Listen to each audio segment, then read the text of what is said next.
Ceci est un cours qui concerne le module poésie et versification, donc S2. C'est un complément des cours présentiels. Le contenu de cette séance peut se décliner ainsi. Chapitre 3, les différents types de vers. Chapitre 4, les strophes. Et chapitre 5, la rime. Bien sûr, vous aurez la bibliographie, chères étudiantes, chers étudiants, dans votre document en format PDF qui sera publié sur la plateforme. Chapitre 3. Les types de vers français. Définition. Dans leur collectif, Joël Garde-Tamine et Marie-Claude Hubert définissent le vers dans les termes suivants. Je cite, « Unité constitutive du poème, marquée par la typographie, le passage à la ligne est généralement une majuscule initiale, intermédiaire entre la syllabe ou le pied et la strophe ou le poème lui-même. » À partir de la présente définition, il est aisé de relever les caractéristiques du vers, à savoir, la majuscule est nécessaire au début du vers. Le retour à la ligne après un nombre déterminé de syllabes est délimité par le maître employé. Le vers forme la strophe et ce groupement de vers forme le poème. Le vers occupe une place médiane entre la strophe et le poème. Le vers est également terminé par la rime. Cela dit, le mètre est la mesure du vers. En d'autres termes, le mètre est le nombre de syllabes prononcées dans un vers. Ainsi, il est possible de découvrir toute une gamme de vers employés par les poètes classiques et modernes. 2. Les vers les plus fréquents. Je commence par l'octosyllabe. Il compte 8 syllabes. L'octosyllabe est le plus ancien des vers français. Il a été employé dès le Xe siècle. Très utilisé jusqu'au XVIe siècle, l'octosyllabe perd du terrain entre le XVIIe et le XIXe siècle. Mais il reste le vers de la grande poésie lyrique. Selon Maurice Gramont, ce vers souple n'avait pas de césure en ancien français. Mais chez les poètes modernes, il a une coupe libre, parfois 2. Exemple 1. Ô Dieu, ô berger, ô rocaille. Le poète c'est Alfred de Musset et le poème s'intitule « Sur 3 marches de marbre rose ». Exemple 2, c'est le moment crépusculaire. J'admire assis sous un portail ce reste de jour dont s'éclaire la dernière heure du travail. Victor Hugo, saison des sommeils le soir. Je passe à un autre type, le décasyllabe. Le décasyllabe compte 10 syllabes. En ancien français, le décasyllabe est le vers utilisé dans toute la poésie épique. Il est aussi un vers lyrique. Jusqu'au XVIe siècle, où il est détrôné par l'alexandrin au XVIIe siècle. Ce vers est remis à la mode par les romantiques. Exemple 1. Comblé de foi, sans feinte ni paresse, en cette foi, je veux vivre et mourir. Le poète c'est Villon et le poème Ballade pour prier Notre-Dame. Exemple 2. Pâles esprits et vous, ombre poudreuse. Joachim du Bellay, le poète, et le poème s'intitule Pâles esprits. Exemple 3. Dans nous 2 esprits ses miroirs jumeaux. Charles Baudelaire, La mort des amants. Le troisième type, c'est l'alexandrin, le célèbre alexandrin. Ce type de vers apparaît au IIe siècle. Il prit le nom d'alexandrin dès le XVe siècle, puisqu'il avait été employé dans le roman d'Alexandre. C'est le vers le plus répandu à partir du XVIe siècle. L'alexandrin est coupé 6/6 et accepte les coupes secondaires. De cette façon, nous aurons deux rythmes. Le premier, c'est un rythme binaire. Le second, il est ternaire. Exemple 1. Qui n'a pu l'obtenir ne le méritait pas. Exemple 2. Oh, ce cri sur la mer, cette voix dans les bois. Paul Verlaine, jadis et naguère. Exemple 3. De la douceur, de la douceur, de la douceur. C'est toujours Paul Verlaine et le poème est intitulé Lassitude. Je passe maintenant aux vers longs. Le premier, c'est l'énéasyllabe, qui compte 9 syllabes. Vers impair utilisé au XVIe et XVIIe siècle, puis remise en l'honneur par les symbolistes. Pour Malherbe, il parle de 3-3, donc répétition 3-3, 3 ou bien 3-6. Alors que Verlaine, Paul Verlaine, opte surtout pour 4-5. Exemple 1.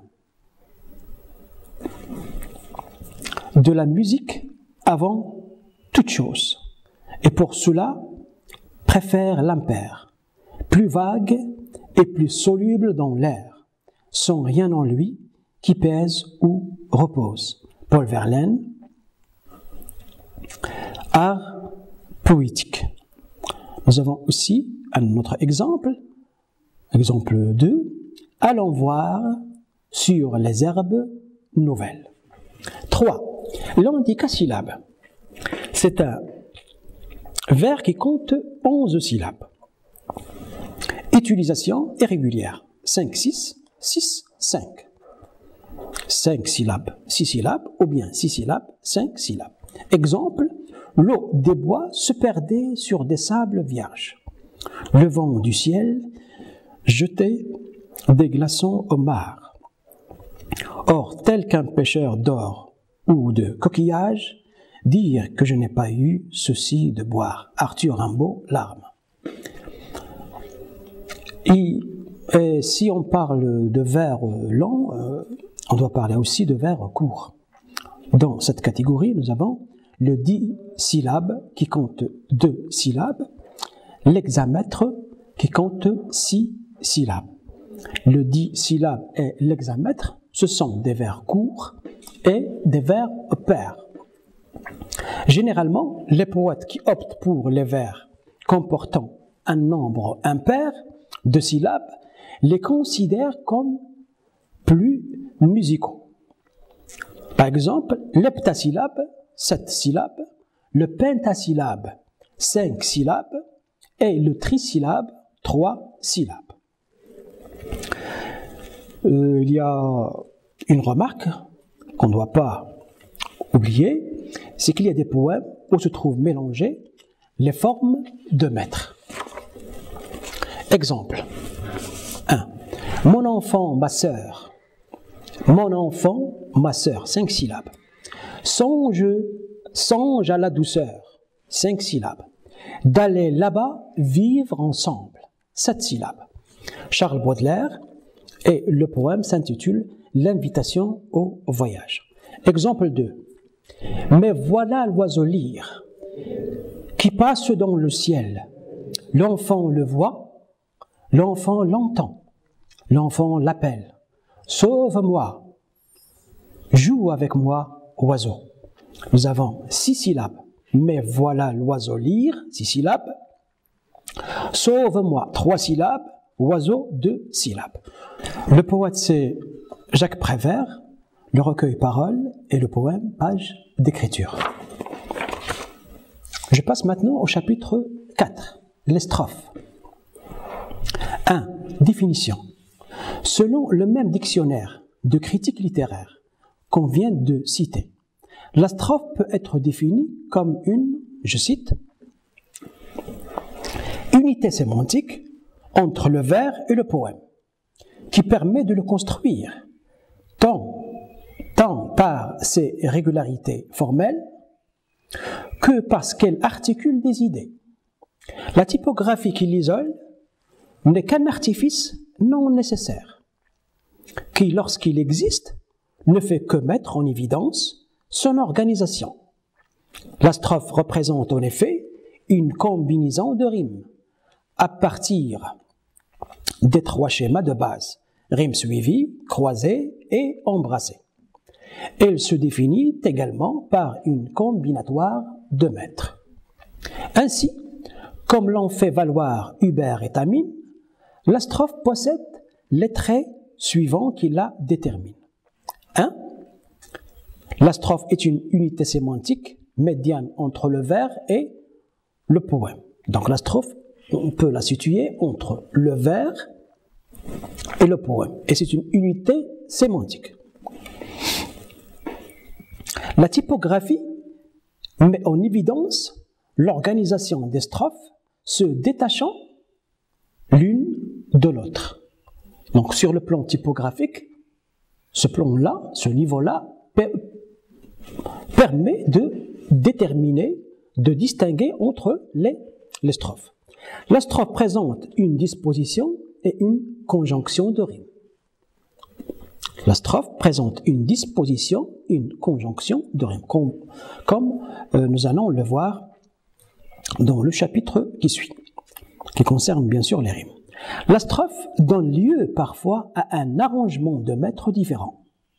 La strophe donne lieu parfois à un arrangement de mètres différents, chose qu'on vient de voir dans le poème Oiseau de Jacques Prévert.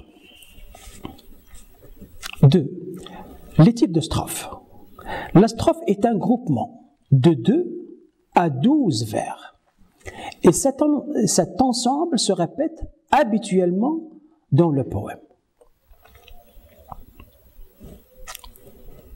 Le premier type, une strophe de 2 vers s'appelle un distique.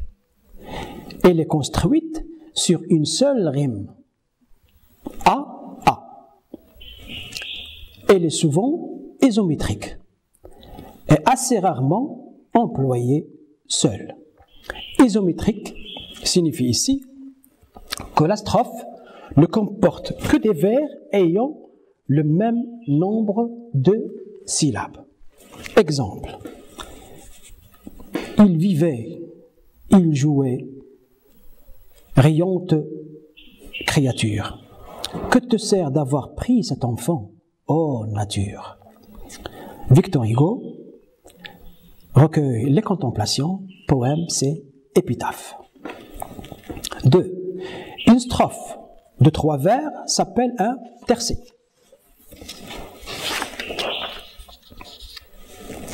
Exemple, regrettant mon amour et votre fier dédain, vivez si m'en croyez, n'attendez à demain, cueillez dès aujourd'hui les roses de la vie. Pierre de Ronsard, sonnet à Hélène. Pierre de Ronsard est un poète du XVIe siècle, ami du poète Joachim du Bellay, avec qui il a participé à la fondation du mouvement La Pléiade. Le troisième type, une strophe de 4 vers s'appelle un quatrain. Le quatrain est construit sur 2 rimes, soit croisées, soit embrassées. Exemple 1. Leurs yeux, d'où la divine étincelle est partie, comme s'ils regardaient au loin, restent levés. Au ciel, on ne les voit jamais vers les pavés, pencher rêveusement leur tête appesantie. Charles Baudelaire, Le poème s'intitule « Les aveugles ». Exemple 2. Citadin, campagnard, vagabond sédentaire. Que son petit cerveau soit actif ou soit lent, partout l'homme subit la terreur du mystère et ne regarde en haut qu'avec un œil tremblant. Charles Baudelaire, poème « Le couvercle ». Le type 5, une strophe de 5 vers s'appelle un quintile ou 5 est construite sur 2 rimes. Exemple, oui, j'ai quitté ce port tranquille, ce port si longtemps appelé, au loin des ennuis de la ville, dans un loisir doux et facile, sans bruit, mes jours auraient coulé. Alphonse de Lamartine, le poème intitulé Adieu à la mer. Type 6, une strophe de 6 vers s'appelle un cisin. Il est construit de préférence sur 2 rimes. Exemple, A, B, B, A, A, mais peut l'être également sur 3 rimes. A, A, B, C, C, B. Exemple 1. Je ne sais pourquoi, mon esprit amer, d'une aile inquiète et folle, vole sur la mer. Tout ce qui m'est cher, d'une aile d'effroi, mon amour le couvre, au ras des flots. Pourquoi? Pourquoi? Paul Verlaine, je ne sais pourquoi. Exemple 2. Les sanglots longs, A, des violents, A, de l'automne, B, blesse mon cœur, C, d'une longueur, C, monotone, B. Paul Verlaine, chanson d'automne.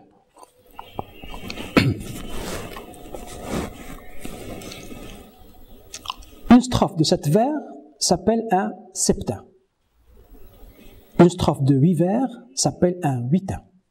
Une strophe de 9 vers est un neuvain. Une strophe de 10 vers est un dizain.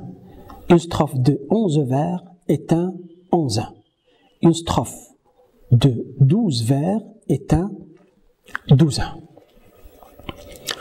Outre ces formes citées, il reste à préciser que la combinatoire des vers permet de distinguer les strophes dites homométriques des strophes dites hétérométriques. Les strophes homométriques emploient un seul type de vers. Exemple. Demain dès l'aube, à l'heure où blanchit la campagne, je partirai. Vois-tu, je sais que tu m'attends.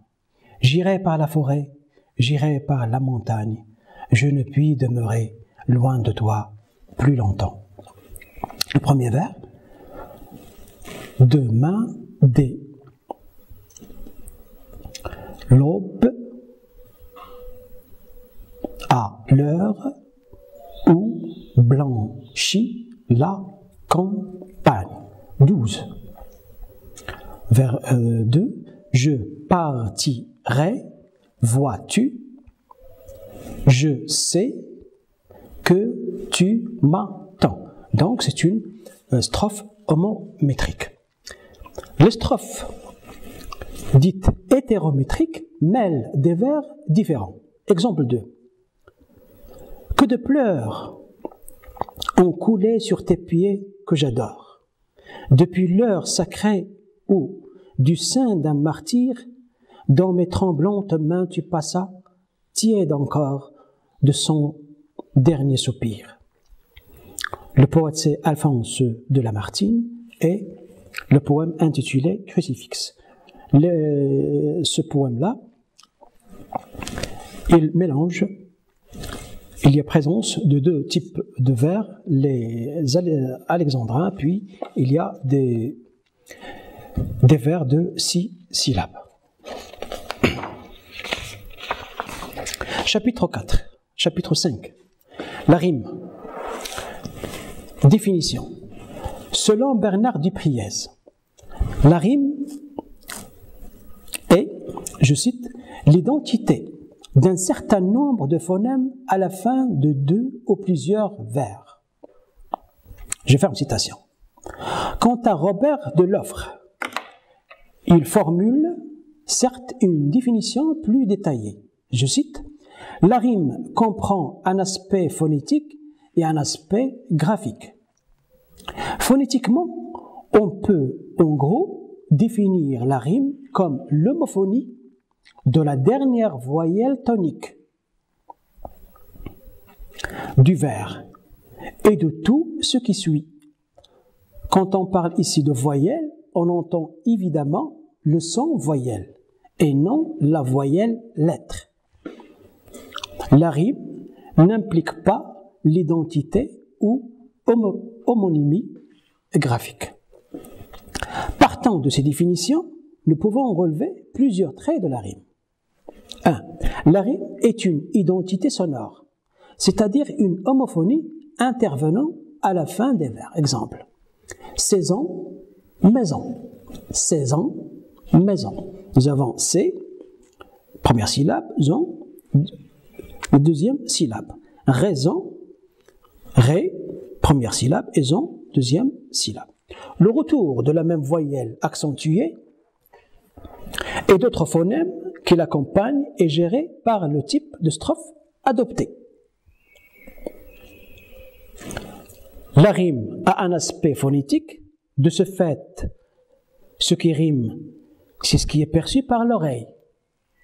Dont beau et nouveau, c'est le O fermé, écrit O, E-A-U, qui rime. L'absence d'identité graphique n'est pas un critère qui annule l'identité sonore et la possibilité des rimes. Par exemple, charmant, qui s'écrit avec A-N-T, peut rimer avec moment, qui s'écrit avec E-N-T. L'étude des rimes permet d'expliquer la disposition, l'espèce ou genre et la qualité de ces homophonies. 1. La disposition des rimes. Les rimes dites plates ou suivies. Par exemple, AA, B, B. Exemple 1. La lune s'attristait, des séraphins en pleurs, rêvaient, l'arche au doigt, dans le calme des fleurs. Mallarmé, le poème intitulé Apparition. Exemple 2. On m'a dit la vie au Far West et les prairies, et mon son a gémi. Que voilà ma patrie. Le poète c'est Jules Lafargue et le poème est intitulé Rêve de Far West.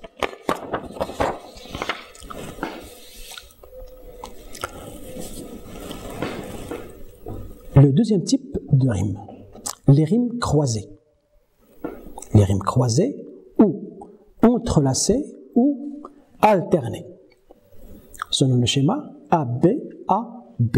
Exemple. Quand le ciel, bas et lourd, pèse comme un couvercle sur l'esprit, gémissant en proie aux longs ennuis, et que de l'horizon embrassant tout le cercle, il nous verse un jour noir, plus triste que la nuit. Charles Baudelaire, poème Spleen. Maintenant, un autre type, les rimes dites embrassées. Les rimes embrassées ont le schéma suivant. A, B, B, A. Exemple, je ris de l'art, je ris de l'homme aussi, des chants, des vers, des temples grecs et des tours en spirale qui tirent dans le ciel vide les cathédrales et je vois du même œil les bons et les méchants. Paul Verlaine, le poème intitulé L'angoisse. Et puis, nous avons les espèces ou genres de rimes. C'est là où l'on peut parler de rimes soit masculines, soit rimes féminines. 2. espèce ou genre de rime. Suivant le canon classique, les rimes dites féminines se terminent toujours par une syllabe muette et les rimes masculines par une syllabe pleine. Mais la différence entre les deux classes de rimes persiste également dans la prononciation courante qui supprime le E caduc de la syllabe finale. C'est ce que nous avons appelé apocope. Exemple. Mon âme a son secret. Ma vie a son mystère. Rime féminine. Un amour éternel en un moment conçu. Rime masculine. Le mal est sans espoir. Aussi, j'ai dû le taire. Rime féminine. Et celle qui l'a fait, non, on n'a jamais rien su. Rime masculine. Le poète, c'est Victor Hugo, et le poème est intitulé « Le sonnet d'Arvers ». Puis on passe à un autre point, les qualités de la rime. Donc on a commencé par la disposition des rimes, puis l'espèce ou genre de rime, et maintenant on traite la qualité des rimes. La qualité de la rime dépend principalement du nombre de sons concordants. La qualité de la rime dépend principalement du nombre de sons concordants. Donc il n'y a pas un nombre de sons déterminé d'avance. Plus il y a des sons homologues, similaires, plus la rime est riche. On considère 3 qualités de la rime. 1. La rime pauvre. Une rime est dite pauvre quand elle repose sur l'identité d'une voyelle unique. Donc il y a un seul phonème, son en commun. Par exemple, rameau, tombeau. Rameau, tombeau. C'est le O qui se répète. Une seule voyelle, donc la rime est pauvre. Exemple 2. Tout vit, tout lui, tout remue. C'est l'horreur dans la nuit. Lamartine. Puis nous avons la rime suffisante. Une rime est dite suffisante quand la voyelle identique est suivie d'une consonne identique. C'est simple. Une rime est dite suffisante quand la voyelle identique est suivie d'une consonne identique. Il y a donc 2 phonèmes en commun. Dans ce cas, 2 cas sont possibles. Soit la reprise d'une consonne précédente plus voyelle, comme dans pointu, battu, pointu, battu, nous avons la consonne plus la voyelle. Soit d'une voyelle plus consonne. Donc, position tout à fait différente de la première. Nous avons maintenant une voyelle plus une consonne. Comme dans échelle et belle. Échelle et belle. Voyelle et plus la consonne L. Échelle et belle.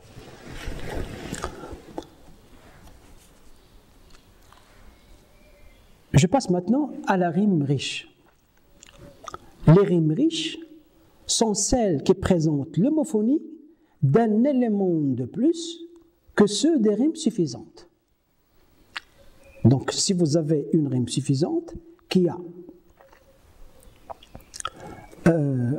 si nous avons une rime riche, c'est qu'il a un son de plus que dans la rime suffisante. Ainsi, partant de l'exemple qu'on vient de citer, échelle et belle, il est possible d'avoir une rime riche avec les mots belle et rebelle.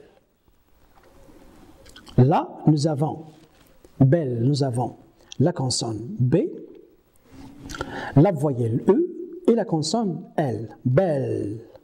Puis, dans rebelle, la même chose. Nous avons la consonne B, la voyelle E et la consonne L. Donc 3 sont similaires. Theodor Elverts s'est basé sur cette même définition de Grammont pour exposer ce qu'il appelle la conception moderne de la rime riche. Il part justement d'un simple compte des phonèmes identiques. Ainsi, seules 3 homophonies permettent de parler de rimes riches selon les combinaisons suivantes. Consonne plus voyelle plus consonne. Exemple, cheval et rival. La consonne V plus la voyelle A plus la consonne L. Le deuxième cas, consonne plus voyelle. Exemple, bleu et sableux. Consonne B plus consonne L plus le E. Bleu, sableux. Le troisième cas, voyelle plus consonne. Exemple, verve et serve. Verve et serve. Voyelle, c'est le E. La première consonne, c'est le R. Et la deuxième consonne, c'est le V. Donc, nous avons ici 3 sons similaires. Le dernier cas, la rime double ou lionine. Lorsqu'il y a 3 phonèmes identiques qui comprennent 2 voyelles, voyelle plus consonne, plus voyelle, on parle de rime double ou lionine. Exemple, vendu et pendu. Ou bouton et crouton. Donc, nous avons ici 2 exemples des rimes dites lionines, qui sont bien sûr riches et en plus des 3 phonèmes identiques, ils comprennent 2 voyelles. Merci de votre écoute. J'espère que vous allez profiter de ce cours qui sera publié sur la plateforme en format PDF. Bon courage à tous et merci.